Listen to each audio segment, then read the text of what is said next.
जय हिंद दोस्तों, the vision पर आपका स्वागत है। आज हम लोग भारत का सामान्य परिचय देखें, जैसे भारत को कब, किस नाम से और कौन से ग्रंथ में कब क्या क्या पुकारा गया। जैसे भारत, भारत शब्द का प्रयोग सर्वप्रथम पुराणों में मिलता है। पुराणों मतलब हमारे महाग्रंथ में मिलता है। ब्रह्मावर्त, सिंधु क्षेत्र में आर्यों के निवास के कारण ब्रह्मावर्त क्यों कहा गया? क्योंकि सिंधु क्षेत्र में आर्य जो थे वहाँ निवास करते थे, जिसके कारण भारत का नाम ब्रह्मावर्त रखा गया। आर्यावर्त, उत्तर भारत में निवास करने वाले आर्यों के कारण, उत्तर भारत में जो निवास करते थे आर्य लोग जो आए थे, उसके कारण आर्यावर्त कहा गया। भारतवर्ष, ऋग्वेद कालीन 5 जनों में सर्वाधिक शक्तिशाली भरत जन के नाम पर भारतवर्ष क्यों क्या कहा गया? क्योंकि ऋग्वेद में जो 5 जन थे उसमें से सबसे शक्तिशाली भरत जन था, उसी के नाम पर भारतवर्ष पड़ा। वायु पुराण के अनुसार राजा दुष्यंत के पुत्र भारत के नाम पर भारतवर्ष पड़ा। मतलब दो यहाँ पे कहानी है कि ऋग्वेद में जो 5 जनों में से सबसे जो विख्यात मतलब सबसे शक्तिशाली जन जो था भरत जन, उसके नाम पर पड़ा, या तो दूसरा है जो वायु पुराण के अनुसार राजा दुष्यंत के पुत्र भारत के नाम पर भारतवर्ष नाम पड़ा। जम्बूद्वीप, बौद्ध परंपरानुसार दिया गया नाम है। जम्बूद्वीप जो है सो बौद्ध ग्रंथ के अनुसार, बौद्ध परंपरा के अनुसार दिया गया नाम है। हिंदी या हिंदुस्तान, पर्सिया, पर्सिया मतलब आधुनिक ईरान से सिंधु नदी में आने वाले लोगों द्वारा दिया गया नाम है। मतलब जो ईरान से आते थे सिंधु नदी में, उन्हीं के द्वारा सिंधु से हो गया हिंदी, हिंदू आने वाले लोगों के नाम के द्वारा दिया गया हिंदी या हिंदुस्तान पड़ा।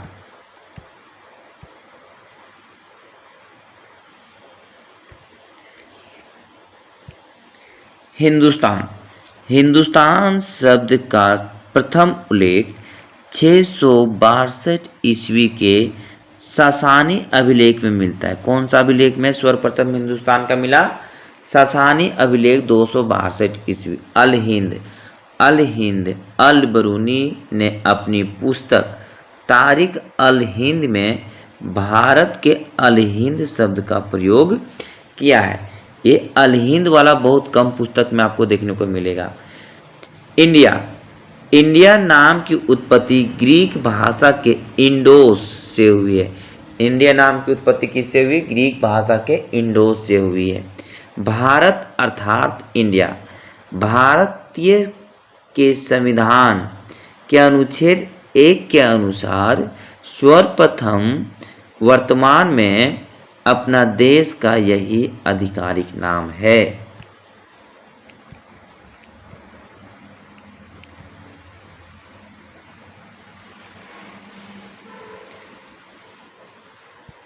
अब हम लोग भारत के राष्ट्रीय चिन्ह या प्रतीक के बारे में पढ़ेंगे।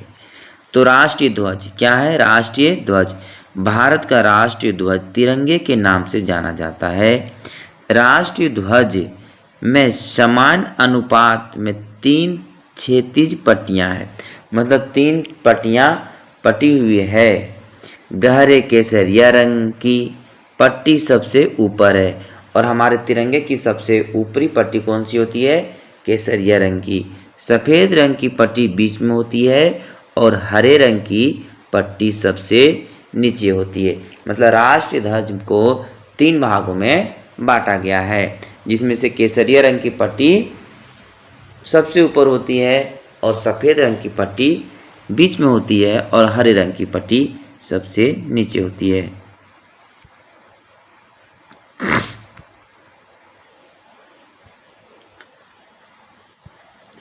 डॉक्टर एस राधाकृष्णन ने इन तीनों पट्टियों के रंगों की व्याख्या करते हुए केसरिया को त्याग, सफ़ेद को सत्य और हरे को मिट्टी व वनस्पति का सूचक बताया। मतलब डॉक्टर राधाकृष्णन ने तीनों पट्टियों को अलग अलग व्याख्यान किया है, अलग अलग उनके बारे में बताया, और केसरिया को क्या बोला ये त्याग की प्रतीक है, और सफ़ेद को सत्य के प्रतीक है, और हरे रंग को मिट्टी और वनस्पति के प्रतीक है, क्योंकि हमारा भारत कृषि प्रधान देश है। सफ़ेद पट्टी के बीच में नीले रंग का चक्र है। कौन सा चक्र है? नीले रंग का, जिसमें 24 तिलियां हैं। कितने तिलियां हैं? 24 तिलियां हैं। इसका प्रारूप सारनाथ में अशोक के चिन्ह स्तंभ पर बना चक्र से लिया गया है।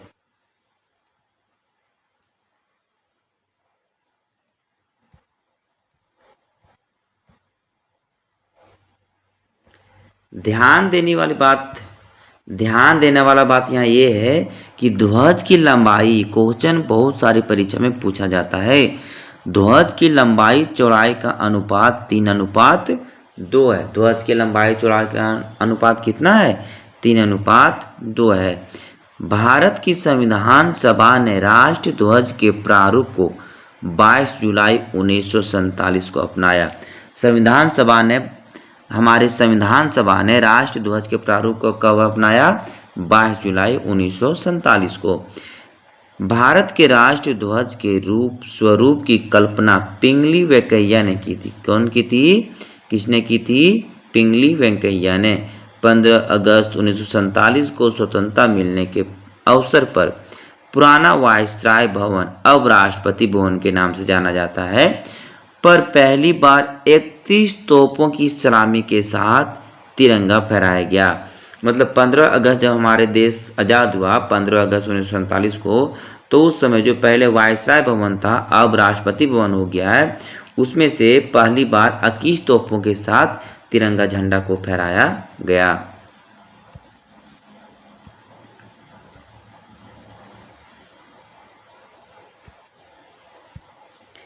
राष्ट्रीय ध्वज की कुछ अस्मरणीय तथ्य, मतलब राष्ट्रीय ध्वज के कुछ याद करने योग्य तथ्य यहाँ पे लिखा गया है। वर्ष 1971 में अमेरिका के अपोलो 15 नामक अंतरिक्ष यान द्वारा तिरंगा सबसे पहले अंतरिक्ष में पहुंचा। तिरंगा सबसे पहले अंतरिक्ष में कब पहुंचा? 1971 ईस्वी में। 18 सितंबर 1885 को मुंबई के पास एक पारसी परिवार में जन्मी मैडम भिखाजी कामा ने देश के बाहर सर्वप्रथम 22 अगस्त 1907 को जर्मनी के स्टुटगार्ट में आयोजित द्वितीय अंतर्राष्ट्रीय सोशलिस्ट कांग्रेस सम्मेलन में भारतीय झंडा फहराया। यह ध्वज स्वतंत्र भारत के वर्तमान राष्ट्रीय ध्वज से मिलता जुलता था।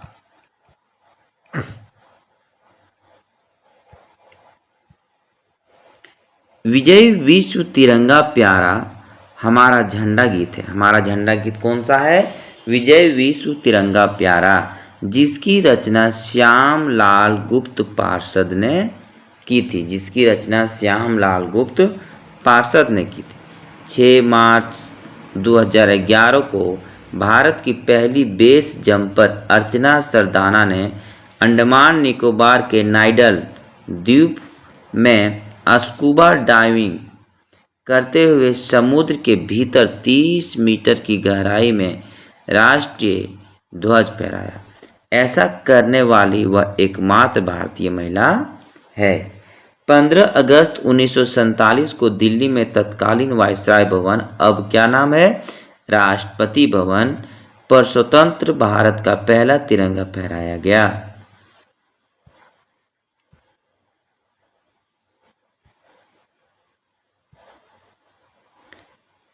सरकार द्वारा समय समय पर जारी किए गए गैर संवैधानिक निर्देशों के अलावा राष्ट्रीय ध्वज के प्रदर्शन पर राज्य चिन्हों और नामों के दुरुपयोग की रोकथाम अधिनियम 1950 की संख्या 12 और राष्ट्रीय प्रतिष्ठा के अनादर के रोकथाम संबंधित 1971 की संख्या 69 की व्यवस्थाएं लागू होती है।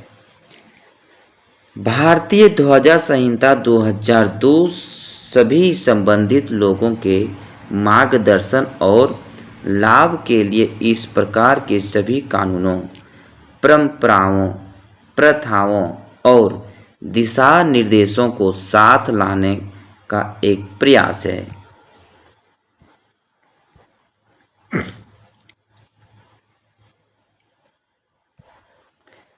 26 जनवरी 2002 को ध्वज संहिता के स्थान भारतीय ध्वज संहिता 2002 ने लिया। भारतीय ध्वज संहिता में दी गई व्यवस्था के अनुसार आम नागरिकों, निजी संस्थाओं, शिक्षण संस्थाओं द्वारा राष्ट्रीय ध्वज का प्रदर्शन करने पर कोई प्रतिबंध नहीं है, किंतु ऐसा करते हुए राज्य चिन्ह और नामों के दुरुपयोग की रोकथाम अधिनियम 1950 और राष्ट्रीय प्रतिष्ठा के अनादर की रोकथाम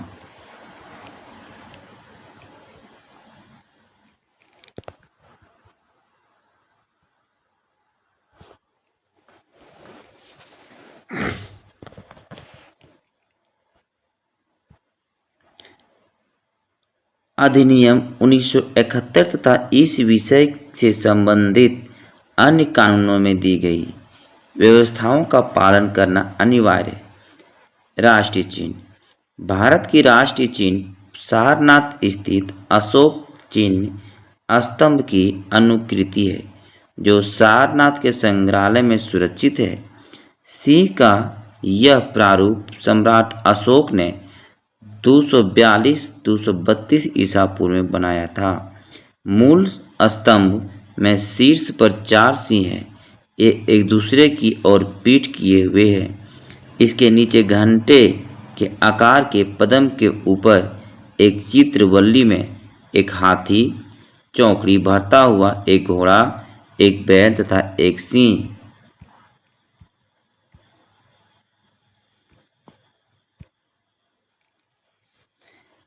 की उभरी हुई आकृतियां हैं। इसके बीच बीच में चक्र बने हुए हैं।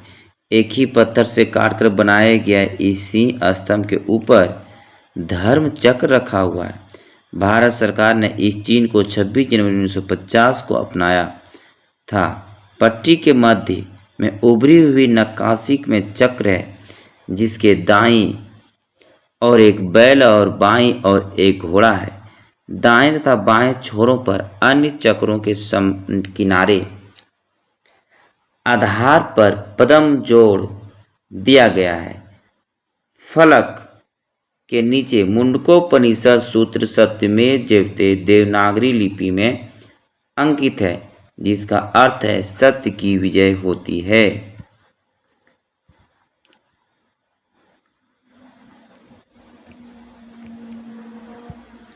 मुंडकोपनिषद के 3 सर्ग के प्रथम अध्याय का यह 6वां श्लोक इस प्रकार है। सत्यमेव जयते ना नृतम सत्येन प्रथावितो देवायन। स्वतंत्रता के पश्चात सत्यमेव जयते को देश का ध्येय वाक्य बनाने पर विचार किया गया और इस पर सहमति बनने के बाद 26 जनवरी 1950 को देश में संविधान लागू किए जाने के बाद इसे ध्येय वाक्य के रूप में स्वीकार किया गया।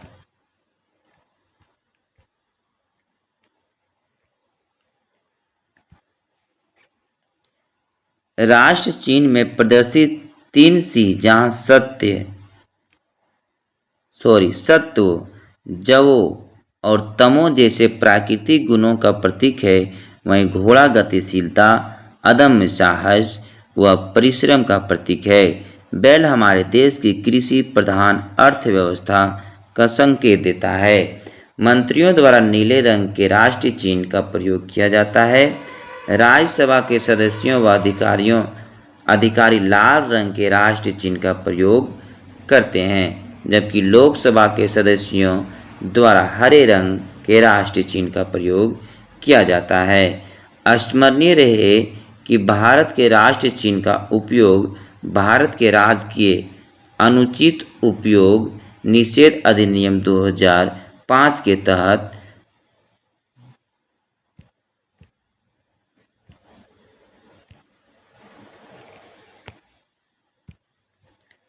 नियंत्रित होता है। राष्ट्रीय गान रविंद्रनाथ ठाकुर द्वारा मूल रूप से बंगला में रचित एवं संगीतबद्ध जन गण मन के हिंदी संस्करण को संविधान सभा ने भारत के राष्ट्रगान के रूप में 24 जनवरी 1950 को अपनाया था।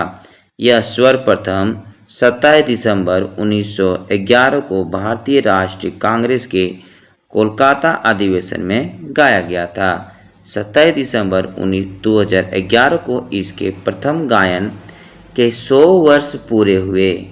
पूरे गीत में 5 पद हैं। राष्ट्रगान के गायन की अवधि लगभग 52 सेकंड है। कुछ अवसरों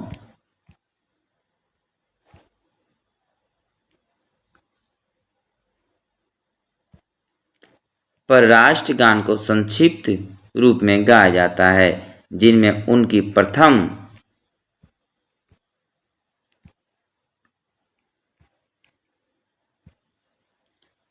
और अंतिम पंक्तियां गाने का समय लगभग 20 सेकंड होती है। वर्ष 1912 में तत्वबोधिनी पत्रिका में भारत विधाता शीर्षक से यह गीत प्रकाशित हुआ था। वर्ष 1919 में मॉर्निंग सॉन्ग ऑफ इंडिया शीर्षक से इसका अंग्रेजी अनुवाद गुरुदेव रविंद्रनाथ टैगोर ने किया। संसद का अधिवेशन जन गण मन के गायन से शुरू होता है और वंदे मातरम के गायन के साथ समाप्त होता है।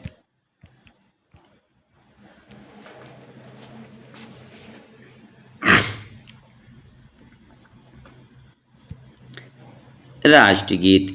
बंकिम चंद्र चटर्जी ने वंदे मातरम गीत की रचना की। यह बंकिम चंद्र के उपन्यास आनंद मठ के 1888 में प्रकाशित एक गान का आद्य खंड है। वर्ष 1896 में भारतीय राष्ट्रीय कांग्रेस का अधिवेशन वह पहला राजनीतिक अवसर था जब गीत गुरुदेव रविंद्रनाथ टैगोर द्वारा गाया गया। राष्ट्रगीत वंदे मातरम की रचना को बंकिम चंद्र चटर्जी ने की थी, किंतु इसे सुरों में डालने का काम गुरुदेव रविंद्रनाथ ने किया। वर्ष 1907 में वंदे मातरम लिखे राष्ट्रीय ध्वज को जर्मनी में स्टुटगार्ट के अंतर्राष्ट्रीय समाजवादी कांग्रेस के सम्मेलन में मैडम भिखाजी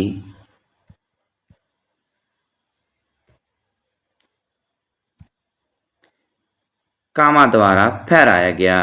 वंदे मातरम की प्रेरणा अथर्ववेद के मातृभूमि सूक्ति से ली गई है। इसके गायन का समय 65 सेकंड है तथा इसका ताल कहरवा राग में है। राष्ट्रीय पंचांग शक संवत ग्रिगोरियन कैलेंडर के साथ साथ देश भर के लिए शक संवत पर आधारित एक रूप राष्ट्रीय पंचांग, जिसका पहला महीना चैत्र है और सामान्य वर्ष 365 दिन का होता है।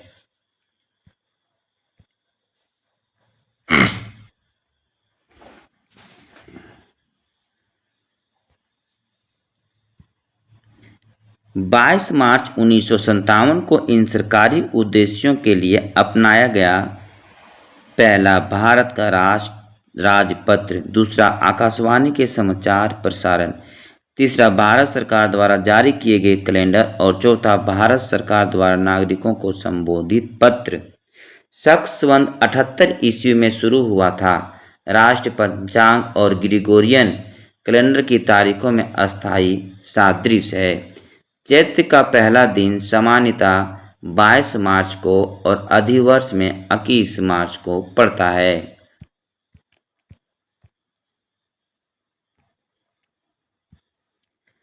स्मरणीय रहे कि शक संवत के आधार पर ही देश का वित्तीय वर्ष 1 अप्रैल से शुरू होता है और 31 मार्च को समाप्त होता है। शक संवत के महीनों और उनमें दिनों की संख्या का क्रम इस प्रकार है: चैत 30 दिन, अधिवर्ष 31 दिन, वैशाख 31 दिन, जेठ 31 दिन, आषाढ़ 31 दिन, श्रावण 31 दिन, भाद्रपद 31 दिन, आश्विन 30 दिन, कार्तिक 30 दिन, अग्रहायण 30 दिन, पौष 30 दिन, माघ 30 दिन, फागुन 30 दिन।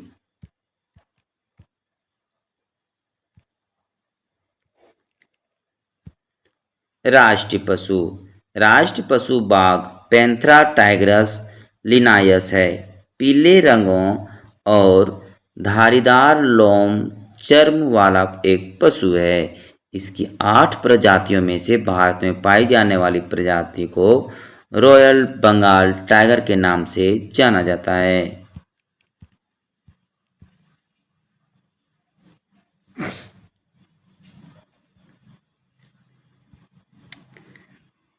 उत्तर पश्चिम भारत को छोड़कर बाकी सारे देश में यह प्रजाति पाई जाती है। इसकी औसत आयु लगभग 20 वर्ष होती है। वर्ष 1972 में इसे राष्ट्र पशु के रूप में मान्यता मिली। स्मरणीय रहे कि वर्ष 1967 तक भारत का राष्ट्रीय पशु सिंह था। भारत में सिंह चूंकि सिर्फ गुजरात में पाए जाते हैं, इसलिए उनसे राष्ट्र पशु का दर्जा वापस ले लिया गया। बाघों को संरक्षण प्रदान करने के उद्देश्य से वर्ष 1973 में देश में बाघ संरक्षण परियोजना की शुरुआत की गई।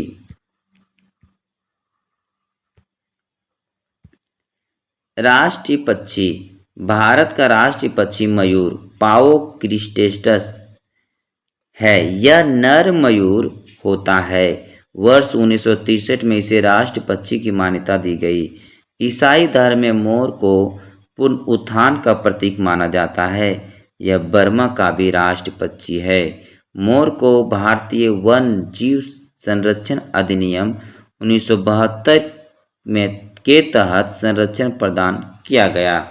इसकी सुंदरता से प्रभावित होकर सर्वप्रथम सिकंदर महान ने इस पक्षी को यूरोप ले गए थे। पुराणों के अनुसार मोर सुब्रमायन का वाहन था।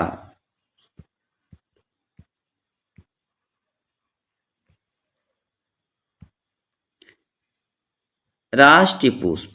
भारत का राष्ट्रीय पुष्प कमल नेलम्बो न्यूसिफेरा गार्टर है। यह एक पवित्र जलीय पुष्प है। यह मकाऊ, वियतनाम और मिस्र का भी राष्ट्रीय पुष्प है। भारत में जम्मू कश्मीर, हरियाणा, कर्नाटक का यह राज्य पुष्प है। राष्ट्रीय वृक्ष। भारत का राष्ट्रीय वृक्ष बरगद है। फाइकस बेंगालेंसिस है। यह वृक्ष घना और फैला हुआ होता है। इसकी शाखाएं दूर दूर कई एकड़ तक फैली तथा जड़ें गहरी होती है। एक छायादार वृक्ष के रूप में इसकी हमारे देश में पहचान है।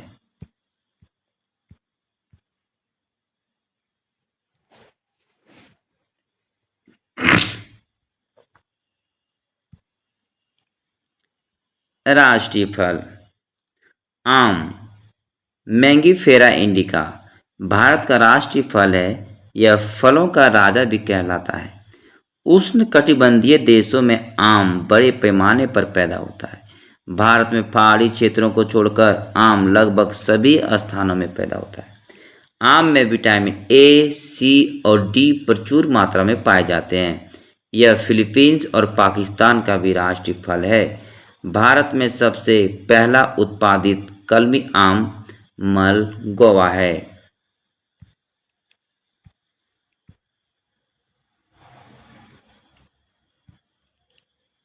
राष्ट्रीय जलीय जीव। गंगा डॉल्फिन को केंद्र सरकार द्वारा 5 अक्टूबर 2009 को राष्ट्रीय जलीय जीव घोषित किया गया।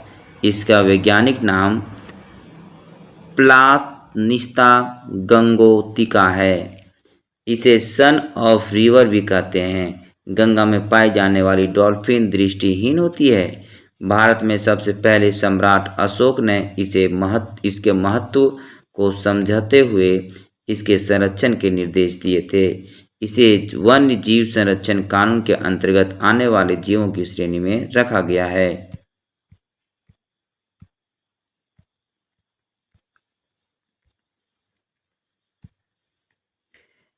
गंगा डॉल्फिन वस्तुतः मछली नहीं बल्कि एक स्तनधारी जलीय जीव है। राष्ट्रीय नदी। भारत की राष्ट्रीय नदी का दर्जा गंगा को 4 नवंबर 2008 को दिया गया। यह नदी उत्तराखंड में स्थित उत्तरकाशी के गंगोत्री हिमनद के गोमुख से निकलती है और गंगा सागर द्वीप पश्चिम बंगाल में इसका विलय बंगाल की खाड़ी में होता है। पश्चिम बंगाल पहुंचकर गंगा की एक धारा बांग्लादेश में प्रवेश करती है, जहां इसे पद्मा कहा जाता है।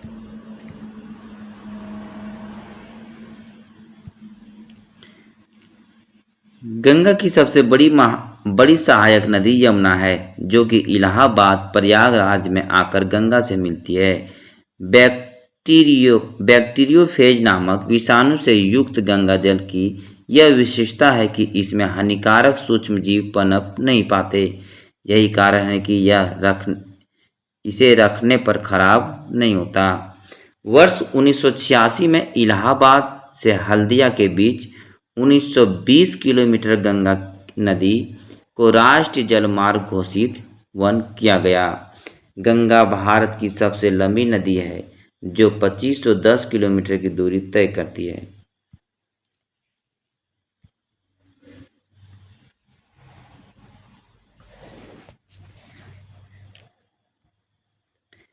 राष्ट्रीय विरासत पशु।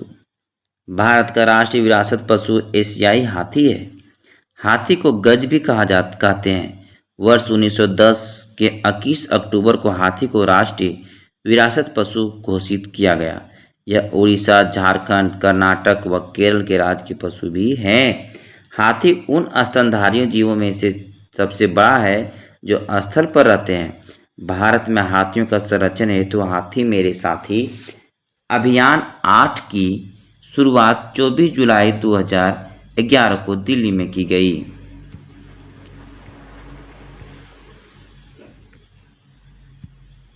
राष्ट्रीय मुद्रा का प्रतीक चिन्ह।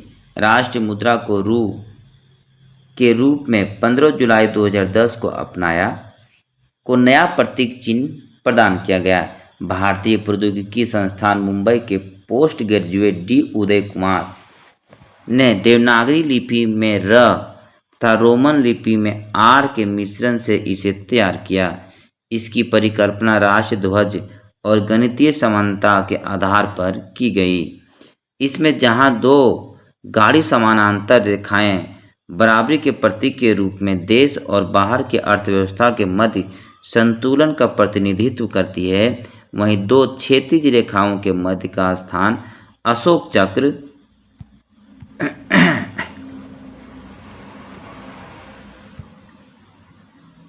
युक्त राष्ट्रीय झंडे की झलक प्रस्तुत करता है। राष्ट्रीय दिवस। स्वतंत्रता दिवस 15 अगस्त, गणतंत्र दिवस 26 जनवरी और गांधी जयंती 2 अक्टूबर। मतलब हमारे देश में 3 राष्ट्रीय दिवस मनाए जाते हैं। कौन कौन सा? 15 अगस्त, 26 जनवरी और 2 अक्टूबर। थैंक यू दोस्तों। जय हिंद, जय भारत।